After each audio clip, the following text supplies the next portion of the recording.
Episode 1, Tips from Chef Jasjeet's Kitchen.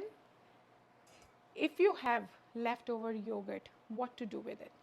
I am going to tell you today a big hack that you can use in your kitchen. You can make hung yogurt.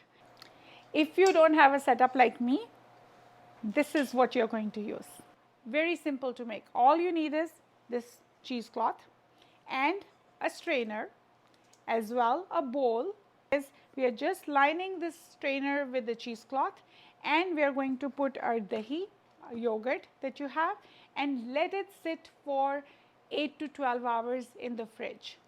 Is actually a replacement for your mayo. Making a dressing for Caesar salad or any salads that you can make a dessert which is Shrikhand. Thick yogurt that has been sitting in the fridge for 12 hours, and I have some whey here.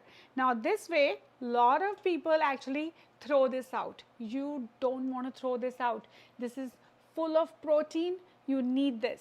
So you can actually make your smoothies with this, or if I'm making a rice, I'll put this in the rice. So please do not throw it. It's very important. You need to keep it.